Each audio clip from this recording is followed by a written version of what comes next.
Morning po, magte-test po ako ng toasted bread today. Ito pong bread na to, ang base po nito is egg white powder.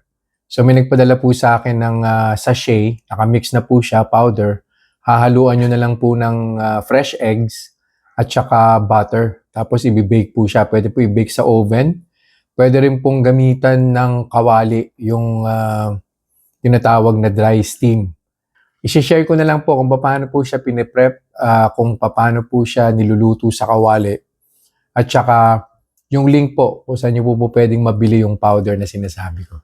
Kainin ko po to, 4 pieces po ito. Yan, tapos babalik po ako after 2 hours and we'll see kung may gagawin po ba sa blood sugar ko.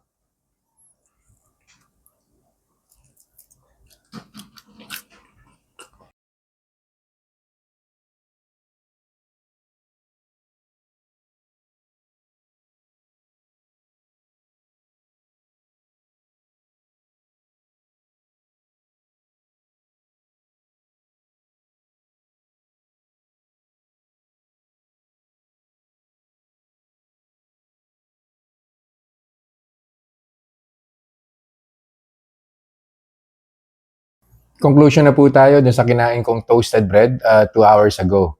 Nag-start po yung blood sugar ko 99. First hour, bumaba po kagad siya. Nag-88 na po siya. And then, nagkaroon po ng konting fluctuation po sa blood sugar. Umakyat po ulit ng 94, 93. And then finally, on the second hour, nag-stay po siya at 95. Yung arrow right after the reading, pa-straight na po siya. So, hindi na po gagalaw yan. Most likely, in the next 10 or 15 minutes, bababa pa po yan. Magle-less than 90 pa po yung blood sugar ko.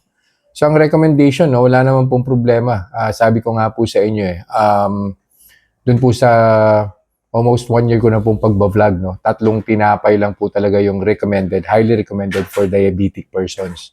One would be yung bread made out of almond flour. Tapos meron pa po tayo yung coconut flour. And then ito pong isa is bread na gawa po sa egg white powder. Pwede po yung egg white na raw, pwede rin po yung egg white na powder. So yun lang po for this review. I'll see you guys in the next vlog. Bye-bye. Reminders lang po, huwag pong mag-aanli. Always eat in moderation. Di po ako doktor, so whenever in doubt, konsulta po kayo sa doktor ninyo. And yung results po ng mga review na ginagawa ko, it may vary. So huwag niyo pong i-expect na yung resulta sa akin is magiging kapareho po ng resulta sa inyo. So yun lang po. Have a nice day.